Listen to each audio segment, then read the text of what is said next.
Assalamualaikum warahmatullahi wabarakatuh. Apa kabar semuanya? Selamat sore, ketemu lagi bareng gue Herjuno Syaputra di kesempatan yang sedikit berbeda karena kemarin-kemarin kita ketemu selama Ramadan ya tentunya, dan sekarang kita sudah merayakan Idul Fitri, Syawal, dan juga aktivitas hampir semuanya kembali, let's say, going back to normal, walaupun not fully normal, but yeah, we are going through that. Jadi ya pelan-pelan lah ya untuk kita nantinya beraktivitas secara leluasa. Nah, saya mau nyapa dulu buat teman-teman yang udah nonton hari ini. Apa kabar semuanya? Semoga sehat-sehat. Semoga kemarin juga mungkin yang liburan atau yang juga merayakan Idul Fitri semuanya sehat dan bisa berkumpul sama orang-orang yang kita sayangi. Nah, kalau bicara mengenai podcast Aksi Nyata dari Kamu Untuk Indonesia ini, ada gue Herjuno Syaputra. Kita salam dulu, salam aksi nyata dari Kamu Untuk Indonesia. Nah, kalau bicara mengenai platform yang kita gunakan buat nonton podcast ini, pasti yang sudah sering nonton pasti akan tahu banyak sekali ya yang bisa kalian akses. Jadi nggak cuman dari YouTube-nya kita. Jadi ada Instagram juga, ada Twitter, ada TikTok, ada juga Facebook dari Partai Perindo, @Partai Perindo, RCTI Plus ya tentunya, Okezone, Sido News, iNews.id, YouTube-nya Partai Perindo, website-nya Partai Perindo. Jadi ada sekitar kurang lebih 10 platform yang teman-teman bisa coba pakai untuk nonton dari podcast kita kali ini.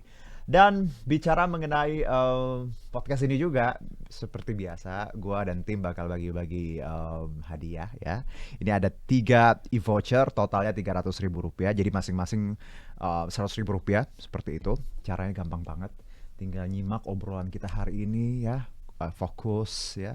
Karena seperti kita tahu, obrolan kan banyak insight nih, banyak ilmu baru. So, jadi kalau nonton sampai akhir nanti tinggal bikin quote ya, atau kalimat lah, 1-2 kalimat yang relate atau relatable sama bahasan kita hari ini. Jadi teman-teman nanti quote atau tadi ya sum up lah ya, yang teman-teman bikin 2 atau 3 kalimat, nanti kita pilih itu jadi quotes terbaik. Ada tadi 3 voucher masing-masing Rp100.000. Jadi nontonnya nggak sia-sia. Who knows ya, lumayan cepet mah. Kalau aku bisa beli nggak cuman itu, nggak kopi doang, makanan online bro ya, cepet udah bisa beli risol ya, nasi, ada minuman, aduh lumayan kan. Oke, so kita kembali ke podcast hari ini. Seperti biasa kalau kita bicara podcast akan banyak tamu yang akan kita ajak ngobrol, dan mereka satu hal yang gue rasa ya, yang hampir beberapa bulan ini ngerjain ini buat tiap siapapun yang datang adalah orang-orang yang punya background yang akhirnya bisa memperkaya kita sebagai anak muda untuk lebih ngelihat dunia tuh nggak cuma hitam putih. Dunia tuh ada yang namanya warnanya merah, ada yang warnanya hijau, ada warnanya biru. Jadi ngelihat dunia dari berbagai perspektif. Nah, ini penting untuk kita anak muda biar kita makin aware sama apa yang kita hadapi di belakangan ini, khususnya di tengah pandemi. Nah, kalau bicara mengenai pandemi, ini interesting fact ya. Teman-teman pasti ngerasain euforianya pas mudik, yang udah boleh mudik, terus tiba-tiba kemarin, wah pandemi berakhir, PPKM berakhir, oke, and then dirubah lagi, tiba-tiba kedengaran kan ada yang soal info ini. Ada yang juga, yang gue excited kemarin yang gue baca adalah bagaimana pasien di rumah sakit Wisma Atlet tuh cuma 2 atau 1 orang sekarang, kemarin. Ya, update-nya kan bisa dinamis berubah. Itu cuma Wisma Atlet ya, bukan tempat-tempat lain. Tempat-tempat lain pasti ada. Jadi, euforia ini kan memang kadang membingungkan, kadang juga di satu sisi ya memang kita ngerasain udah mulai asik nih ya, udah mulai baik. Nah, bahasan kita hari ini terkait bagaimana pandemi yang memang belum berakhir, tapi PPKM ini kembali diperpanjang. Jadi memang sudah dikonfirm sih ya sama, kalau nggak salah, Pak Erlangga Hartarto kemarin sudah conference seperti itu 2 minggu ke depan ya untuk Jawa, Bali somehow ya. Nanti kita coba bahas. Nah, bintang tamu kali ini sudah hadir bersama gue di studio. Gue panggilnya Bang aja ya, biar sama-sama muda sih Bang Nazir ya. Siap. Ada Bang Nazir Mancaniago, Wakil Ketua Dewan Kota Jakarta Pusat. Assalamualaikum Bang Nazir. Waalaikumsalam. Sehat Bang? Alhamdulillah. Aduh, saya pas denger Jakarta Pusat ya, tetanggaan dong kita ya. Betul. Tanah Abang ya? Tanah Abang. Saya sering ke Tamrin City Bang. Oh gitu. Olahraga. Oke, Bang Nazir apa kabar? Baik, alhamdulillah. Sehat ya? Alhamdulillah. Ini sejauh ini bagaimana? Kemarin sempet Caniago Padang dong. Iya, betul. Mudik ke Padang? Tidak, kebetulan Tidak tahun ya? ini, tidak. Jadi lebarannya gimana kemarin? Ya, kebetulan kemarin itu ada rencana sih pulang mudik. Mudik. Mudik, Mhm. tetapi karena kondisi ya, Oke, saya dengar informasi di mana-mana macet di mana-mana. bener Bang. Iya, Iya. saya kebetulan di Padang itu di Pariaman. Pariaman. Nah, kalau Pariaman kalau nggak mampir di Bukit Tinggi itu bukan pulang ke Padang. Oh namanya. gitu? Betul. Oh oke. Karena di Padang itu orang justru tertariknya ke Bukit Tinggi. Bukit Tinggi. Iya, Bukit karena Tinggi itu landmarknya yang Jam Gadang? Jangan Padang. Oke. Suasananya adem di sana. Aku sih belum pernah ke Oh, Padang. gitu. Pengen suatu saat ya. Siap. Padahal aku ada Sumateranya, Oh, Palembang. Palembang. Makanya tetanggaan ya, tapi belum pernah ke Padang. Uang kita galuh ya. Wong Kito Galau, bener banget. Bang Nazir, Siap. ini aku baca titlenya Wakil Ketua Dewan Kota Jakarta Pusat. Waduh, berarti ini ngurusin ibu kota kita nih, Siap. Jakarta ya. Iya. Yang menarik. Nah, buat teman-teman mungkin yang masih bingung ya, atau mungkin backgroundnya Bang Nazir seperti apa, kerjaannya ini seperti apa. Boleh Bang Nazir ceritain sedikit ya, 1-2 menit untuk teman-teman yang nonton, kenalan dulu kita. Siap. Ya. Halo, saya Nasirman Caniago. Ya, kebetulan sekarang menjabat sebagai Wakil Ketua Dewan Kota Jakarta Pusat. Oke. Ya, kebetulan saya sebetulnya sebelum menjadi anggota Dewan Kota wira swasta. Wira swasta. Nah, kalau kita flashback di awal-awal saya lulus kuliah itu, saya sempat pernah mengajar, pernah kerja di bank. Di tahun 98 Bank BBKU, termasuk saya bank bank swasta yang di BBKU kan waktu itu. Oke. Akhirnya udah swasta sampai hari ini. Dan tahun 2019 kemarin kita dipercaya oleh masyarakat untuk menjadi anggota Dewan Kota.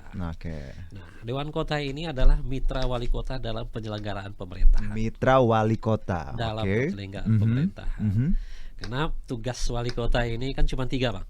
Oke. Pemberdayaan, pelayanan, dan pembangunan. Nah, inilah menjadi ruang lingkup kita Dewan Kota nih, untuk membantu Pak Wali Kota dalam penyelenggaraan pemerintahan itu.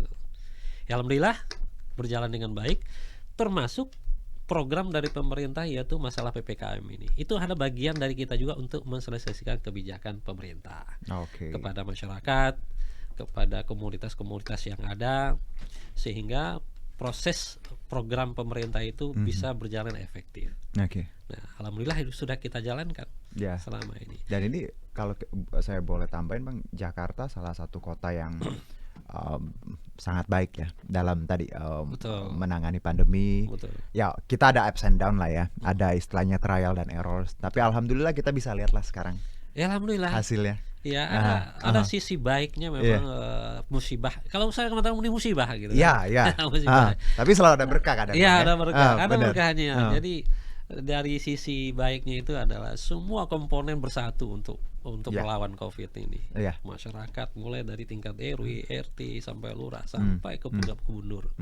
Sebagai satu kata. Itu yang saya rasain juga Bang. Bahwa kita sebagai manusia makin tahu ya bahwa nggak ada yang beda sama kita, sama-sama manusia Bang. Betul. Sama-sama sakit ya, sama-sama istilahnya tadi bahwa mau background apapun, dan Jakarta kan ini beragam ya. Betul. Dan di sini kita diuji dan kelihatan kemarin bagaimana saling bantu, dan sekarang ya alhamdulillah ya Bang ya. Betul. Angkanya juga landai. Nah Bang, kalau dari pekerjaan Abang, Bang Nasir yang kerjakan tadi dari wira swasta, terus akhirnya sekarang di Dewan Kota,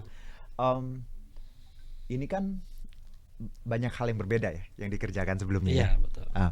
Menurut Bang Nasir, apa yang membuat Bang Nasir bisa akhirnya istilahnya fit in atau menyesuaikan dengan job yang beda-beda tadi role-nya? Apa yang harus dimiliki? Mungkin karena banyak mungkin ya anak-anak muda sekarang ya, in terms of kayak karir Bang. Tiba-tiba jadi ini, besok karena masih kayak bukan nyoba ya, mungkin belum tahu gitu what to do gitu. Bang Nazir punya nasihat apa soal ini? Iya, sedikit saya informasikan Bang Juno ya. Dewan Kota ini bagi saya itulah lembaga pengabdian. Karena saya berasal dari masyarakat ya. Baik. Kalau kita ingin berkarir di bidang politik, ya mungkin arahnya ke kebun sirih kita, DPRD gitu. Betul, kan. Betul. Nah, Dewan Kota ini sebenarnya Dewan Banci gitu. Oke. Mohon maaf. Karena Karena kewenangannya berbeda gitu. Baik. Nah, DPRD itu kan ada 3 kewenangan pokok di situ, yaitu legislasi, pengawasan maupun yang satu lagi kita coba di situ kita lihat di situ kan. Nah, kemudian kan di Dewan Kota ini sifatnya hanya membantu wali kota. Baik. Tiga kewenangan itu tidak dimiliki oleh Dewan Kota. Tetapi sifatnya adalah membantu wali kota dalam mensosialisasikan kebijakan pemerintah, kemudian menyampaikan aspirasi masyarakat pemerintah. Jadi separuh jiwanya di masyarakat, separuh jiwanya di Pemda tuh. Kalau kita nih. Jadi oke. Ada 2 kaki lah ya. Ada 2 kaki kita gitu. Tapi ya makanya kalau teman-teman para generasi muda gitu, ini kan lembaga pengabdian yang memang hanya kerja tulus, kerja ikhlas gitu. Kalau dari segi ekonomi kita beda lah dengan orang kebun sirih gitu. Tetapi karena Dewan Kota itu basic dari masyarakat, karena dipilih langsung oleh masyarakat untuk mewakili kecamatan yang duduk di tingkat kota. Jadi satu kecamatan 1 orang, Bang. Menarik. Gitu. Jadi memang pengabdian ya, Bang. Pengabdian. Benar. Kalau mungkin ya orang kan beda-beda ya. Ada goalsnya mungkin uang nggak masalah ya, asal halal. Ya, ada yang mungkin pengabdian, ada yang tadi ingin memberikan kontribusi, kenapa enggak. Jadi seperti itu ya, Bang Nazir ya, bahwa kita lihat dulu passionnya kita apa, terus kita lihat prioritas kita apa sekarang. Kalau memang tadi pengen punya uang, punya karir, ya cari yang sesuatu yang memang sesuai. Of course halal ya. Tapi kalau mungkin merasa saya sudah cukup dengan banyak hal, kenapa nggak mengabdi gitu ya, Bang ya. Jadi itu bisa. Cuma sedikit saya tambahkan. Kenapa tuh? Kalau bicara ke depan, ini kan ibu kota negara udah pindah nih. Bener. Ya. Kita mau ke Kalimantan. Betul, Kalimantan. Ini terkait dengan Dewan Kota juga. Karena Dewan Kota ini payung hukumnya itu Undang-Undang Nomor 34 tentang pemerintahan ibu kota negara yaitu Jakarta. Nah, kalau ibu kotanya udah pindah, itu undang-undangnya berubah juga. Nah, kemungkinan besar Dewan Kota ini bentuknya seperti apa nanti, Jakarta dan bentuknya seperti apa, ini yang sedang didiskusikan. Nah, kalau saya nih, kalau teman-teman atau siapapun yang mau nonton ya, kalau saya tetap Jakarta itu sebagai tetap ibu kota khusus gitu, bukan ibu kota negara, tapi Jakarta sebagai daerah khusus. Ya, daerah istimewa lah ya ibaratnya. Apa daerah istimewa, apakah daerah otonomi khusus. Saya sih percaya, Bang Nazir, bahwa ya kita punya ibu kota baru. Of course, ya sudah setuju ya. Sudah. Tapi ya Jakarta nggak bisa digantiin. In terms of memory, history, ya. Tadi bahwa perjalanan bangsa kan juga titik baliknya di sini. Jadi memang ya boleh kita punya ibu kota baru. Tapi tadi Jakarta pasti walau tanpa tadi semoga nanti ada lah ya title-nya. Tapi walau tanpa itu pun orang tahu lah Jakarta. Kita warga Jakarta tahu bagaimana kota ini tadi bagian dari sejarah, memori Indonesia. Baru sebentar sudah ngomong Jakarta udah banyak banget ya. Belum ngomong yang lain. Aduh, kalau Jakarta gak ada habis ya. Iya benar. Gak cukup 1 jam kita. Benar. Tapi satu sih kalau aku pesan siapapun yang mau ke Jakarta nih ya. Biasanya kan habis Lebaran, jangan ke Jakarta kalau modal nekat ya. Nah, ke Jakarta kalau punya skill, punya kemampuan, punya tadi memang tujuan, boleh ya. Kenapa enggak? Pastinya ya semua orang punya hak untuk itu. Tapi kalau ke Jakarta cuma nekat, nggak tahu mau ngapain, jangan. Please ya, mending perlengkapi diri dulu ya, Bang ya. Amunisi dulu ya.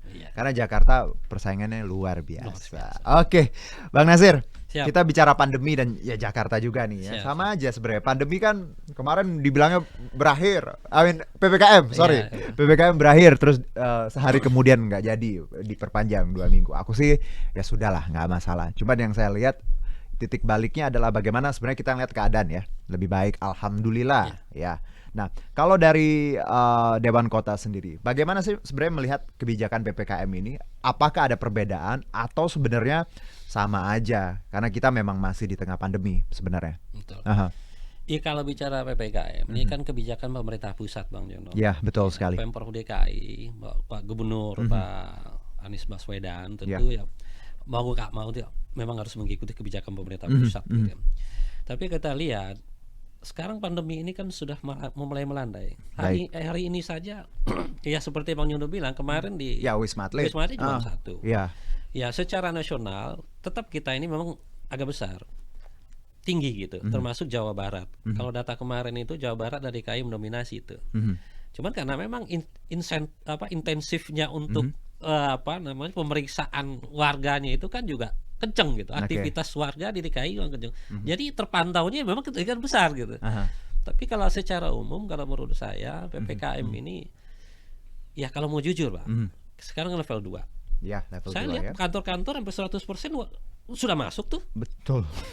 Kalau kita lihat level 2 sesuai dengan instruksi Menteri Dalam Negeri ya, nomor 22 itu, kan kita lihat tuh. Ya level 2, level 1 sampai level 4 tuh ada kriterianya. Betul. Nah, kalau kita level 2, 50 orang per 100.000 kan, kalau dan lebih-lebihnya itu sekian itu.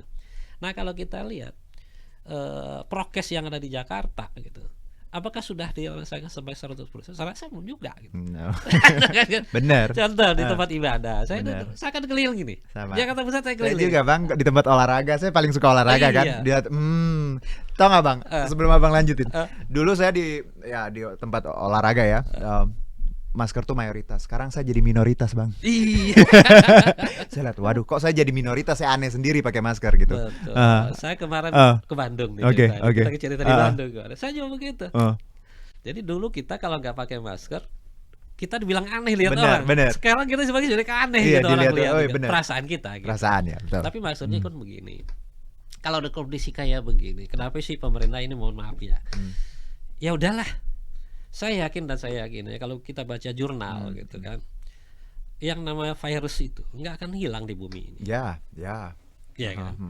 Nah, kalau bicara teknologi kesehatan dan ilmu kesehatan, tentu hanya memperlemah virus itu. Baik.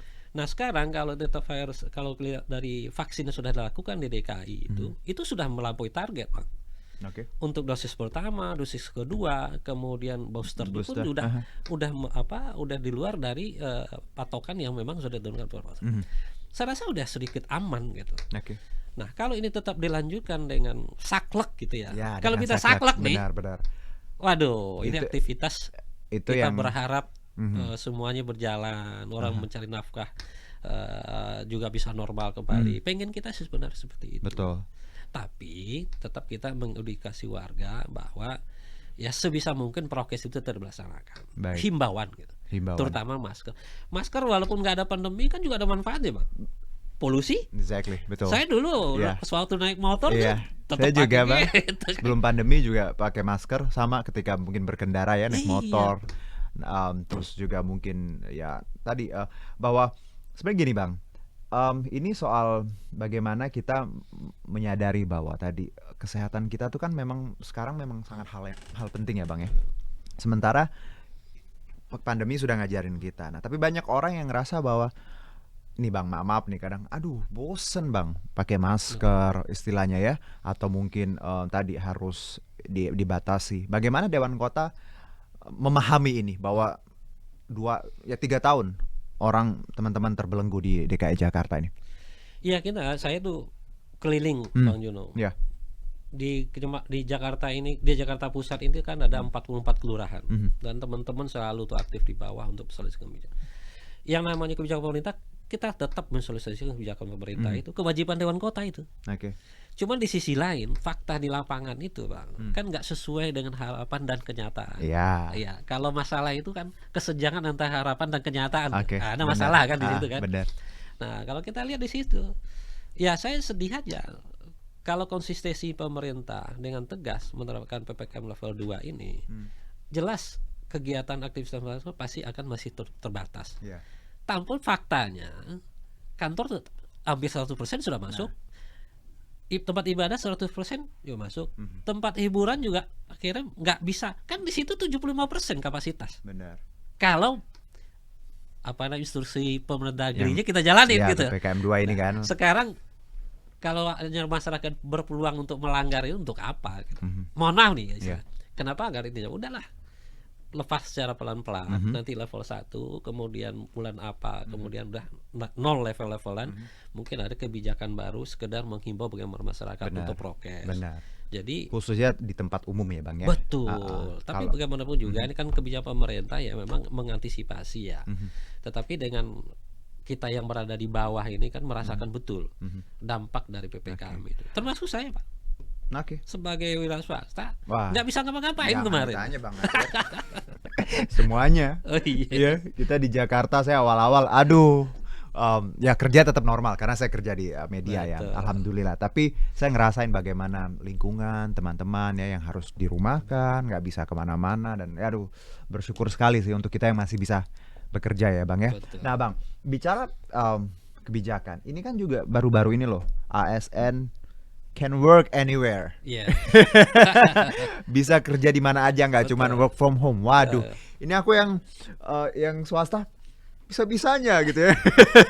Tapi kan juga ini Kementerian Dalam Negeri ya. Iya. Nanti katanya bisa melaksanakan 50% ASN melaksanakan tugas kedinasan dari rumah dan 50% melaksanakan tugas kedinasan dari kantor, work from office, dan bahkan nanti katanya ya dengar-dengar bakal bisa kerja di mana aja. Bang Nazir ngelihat kebijakan WFH, WFO dan nanti yang mungkin bisa kerja di mana aja, gimana? Ya, kalau saya selalu dengan kota Bang Juno ya. Memang setiap masalah itu pasti ada aja setiap persoalan pasti ada solusinya gitu. Oke. Nah, kalau kita lihat dari apa yang disampaikan Mas Juno tadi masalah ASN 50% WFA, WFO gitu kan. Nggak semua kalau di Jakarta ya, tidak semua bagian SKPD Satuan Kerja Perangkat Daerah itu yang bisa di kerja di rumah. Di gitu rumah. kan. Oke. Nggak semua gitu. Terutama tentang pelayanan masyarakat. Kalau bisa administrasi mungkin melalui aplikasi bisa gitu. Kemudian kantor-kantor yang bersifat teknis kan nggak bisa WFO. Ya. Nggak bisa gitu. Tapi harus diakui peristiwa COVID ini ada sesuatu hal yang menarik yang bisa kita ambil. Kenapa? Orang mungkin dulu tidak pernah berpikiran meeting Zoom. Betul. Iya kan? Benar sekali. Dulu kan Google Meeting gitu Iya. kan, nggak pernah Itu kepikiran. dulu kita let's say gaptek ya bang. Gimana sih ini? Apaan sih meeting ini? Kayaknya nggak berasa gitu ya. Iya. Nggak bisa istilahnya maksimal. Tapi ternyata sekarang begitu semua. Memang ada sisi itu ada manfaatnya. Teknologi kan berjalan terus. Termasuk ada mahasiswa gitu kan. Betul. Ya kerja kuliah di rumah. Termasuk anak saya udah 3 semester nih bang. Kuliah di rumah gitu kan. Dan ternyata bisa ya. Bisa. Oke. Gitu. Tapi kan nggak semua. Nggak semua itu bisa dilaksanakan. Saya sih support aja kalau memang ada bisa 50% ASN di rumah, tapi kan nggak semua. Memang harus dipilah-pilah gitu kan. Nah, kalau bicara teknis kerja-kerja teknis kan nggak mungkin dia. Baik. Jadi nggak semua bidang ya. Nggak bisa semua tadi. bidang. Jadi sebenarnya kalau kita Cuma satu lagi Mas Sunda, di bidang pendidikan. Di bidang sekarang kan masih kebanyakan online. Betul. Saya pernah menyampaikan kepada Pemprov ya. Ini kebijakan Pemprov ya kemarin itu. Kalau untuk SMA, SMP mungkin masih memungkinkan untuk belajar di rumah. Gitu. Yang bingung kita anak SD bang. Oke. Anak SD itu kan perlu bimbingan gitu kan. Benar. Nah orang tua di rumah mau ngajarin kayak saya. Iya. Pelajaran SD sekarang saya angkat tangan juga untuk apalagi kelas 5 kelas 6 tuh. Bener Beda dengan zaman kita apalagi dulu. kan orang tua bekerja bang. Bekerja. Iya.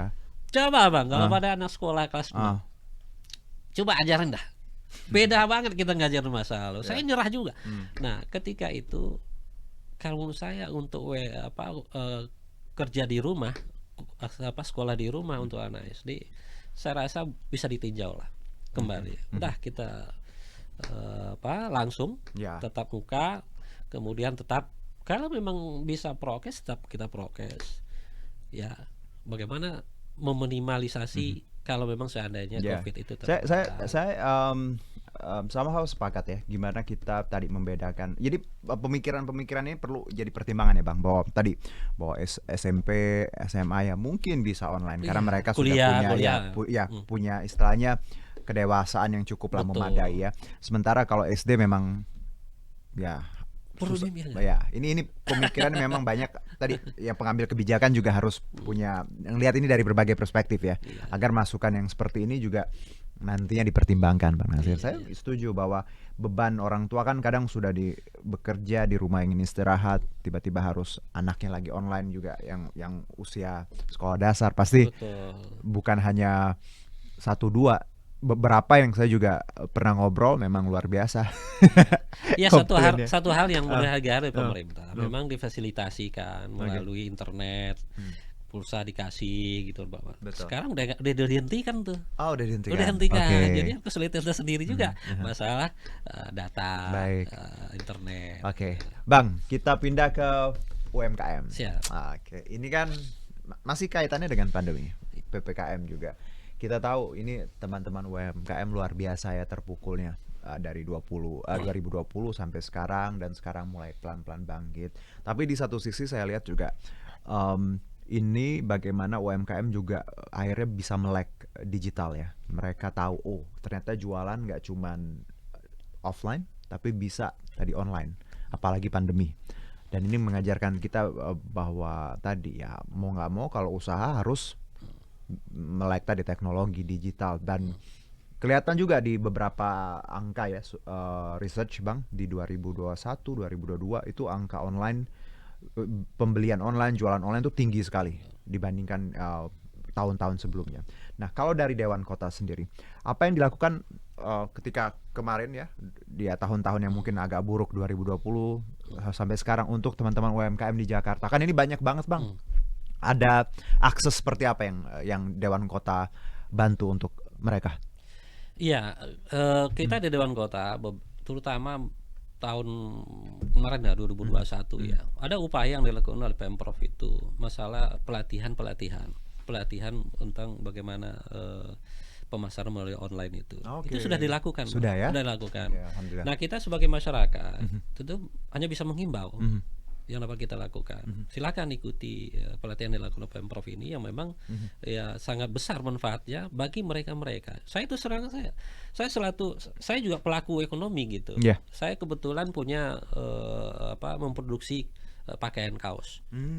Nah, Bang Jono bisa bayangkan di awal-awal Covid, Bang. Kalau kayak kita nih, kalau untuk grosiran gitu, kita kan produksi massal. Nah, tahun lalu saya ceritakan sedikit, mungkin banyak pelaku usaha yang seperti itu.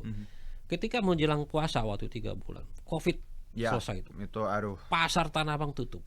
Cipulir tutup nih. Saya kebetulan pemasarannya ke sana tuh. Kenangan itu. Tutup, Bang. Ini ceritanya keluar sedikit gitu kan. Iya. Produksi udah banyak, Bang. Itu di sisi saya banyak lagi teman-teman. Sudah barangnya diproduksi banyak, bahan sudah selesai, sebagian juga bahan ngutang di toko bahan gitu. Barang kagak jalan. Itu ribuan lusin, ribuan kudi, Bang. Sampai nangis darah itu teman-teman itu, sampai rumah dijual, mobil dijual, ada yang pulang ke kampung. Nggak bisa survive waktu itu. Begitu dahsyatnya masalah Covid ini waktu itu. Nah, ada hikmahnya juga, kembali lagi ada hikmahnya. Ada sebagian alih pemasaran melalui online tadi. Ada beberapa teman sampai sekarang masih survive tuh. Iya. Ya, alhamdulillah itu. Jadi memang semuanya ada hikmah memang. Kalau kita bisa mengambil peluang tadi. Nah, di Pemprov teman-teman ada juga yang sudah mulai dilatih melalui Pemprov DKI, melalui Sudin Tenaga Kerja untuk pelatihan pemasaran online ini. Kemudian dari BUMD juga ada juga Bang, untuk melatih warga untuk melalui sistem online ini. Saya rasa sudah berjalan itu, walaupun belum maksimal ya, karena memang ada juga yang nggak tertarik, masih memasarkan secara konvensional di pasar karena keterbatasan tadi. Tapi dengan ada kelonggaran PPKM ini, alhamdulillah Tanah Abang udah mulai buka. Kemarin udah mulai lega tuh Bang, jelang puasa, toko-toko udah mulai buka, daerah udah mulai belanja kan, karena dulu kan dikunci semua. Benar. Walaupun Tanah Abang dibuka Bang, tapi daerah tutup kan. Nah, akhirnya mati semua kita. Mati suri lah gitu. Dan ini memang tahun ini kelihatan sekali sih pergerakannya ya. Ya tadi kalau kita lihat ya secara kasat mata ya Bang ya, tadi Tanah Abang penuh kalau di Jakarta ya. Terus juga kalau pribadi sih yang saya rasain gimana banyaknya hampers Bang.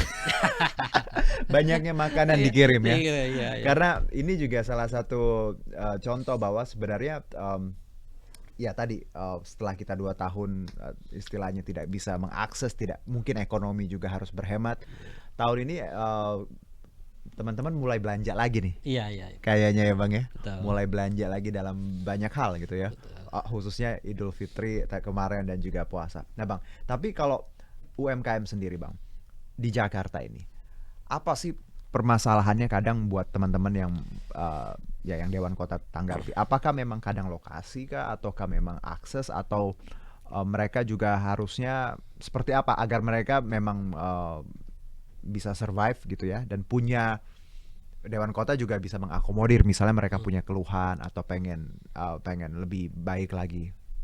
Iya, kalau bicara UMKM, memang sebagian pelaku usaha yang paling terbesar itu UMKM, UMKM, kecil. ya. Saya melihat paling bawah aja lah, kayak padang-padang kecil, kaki lima, kemudian dan yang lain-lain itu. Ya saya terus serang saja selaku masyarakat, sebagai Dewan Kota pewakil masyarakat itu. Waktu pandemi, Bang, saya sempat berdiskusi dengan Trantip tuh, Satpol PP. Di sisi lain mereka untuk mencari penghidupan, menghidupi keluarga, di sisi lain mereka tidak diberikan akses untuk membuka lapak. Ya, itu sering jadi masalah. Saya sedih sekali, Bang. Sedih sekali. Tetapi bagaimana juga saya sampaikan kepada teman-teman dari Satpol PP, yang ditertibkan itu kan orang berkumpulnya. Oke. Bukan pedagang yang ditertibkan gitu. Ini kan pola pikir kita harus dirubah. Menarik nih. Ya kan? Ya, karena selama ini yang kita lihat kan begitu. Betul. Pedagang yang ditertibkan. Oke. Berilah kesempatan ruang untuk itu. Nah, itu kan sudah saya sering berdiskusi dengan teman-teman. Kenapa sih kita terlalu galak dengan orang cari makan? Ya. Memang itu tugas beliau-beliau lah untuk menertibkan biar tetap kotanya indah, nggak semeraut. Tapi kan bisa kita tata. Oke. Nah, dia tertibkan itu bukan pengunjung itu. Orang berkumpulnya yang kita tertibkan kan gitu. Nah, itu sudah sampaikan. Alhamdulillah belakangan ketika seiring dengan PPKM juga semakin melandai gitu, Covid semakin melandai. Alhamdulillah kan sudah mulai kembali normal pedagang-pedagang, terutama UMKM itu ya. Terus saya sorotan pada pedagang kaki lima itu. Iya, alhamdulillah gitu kan. Nah, makanya sampai sekarang masih bisa survive mereka itu. Walaupun di awal-awal kemarin kita lihat di TV kan luar biasa itu. Jadi tapi menarik tadi Bang Nasir bilang bahwa ya kalau menertibkan ya harusnya tadi lebih humanis ya. Betul. Ya saya juga kadang sedih ngelihat bagaimana saya sadar itu kan tugasnya Satpol PP, kadangnya Trantip atau lah apalah itu yang memang tadi harus menertibkan kalau melanggar misalnya di pinggir jalan kena akses misalnya untuk pejalan kaki, tapi mungkin lebih humanis akan lebih baik ya. Betul. Ditegurnya jangan sampai ada ya tadi anarkis atau sampai ya aku juga kalau ngeliat berita yang misalnya ya barang-barangnya ditarik, dimarahin gitu kan juga sedih juga. Cuma kadang-kadang gini juga Bang, memang ada juga sebagian kita pelaku usaha itu, teman-teman yang pedagang itu kadang-kadang naruh barang dagangnya sembarangan juga gitu kan. Kadang-kadang udah dikasih ruang, tapi memang tempatnya yang terbatas untuk UMKM pedagang kaki lima yang non formal ya. Iya, tapi memang benar nggak boleh dagang di bahu jalan. Iya, ya. betul. Itu ada perdanya. Iya, betul. Gitu.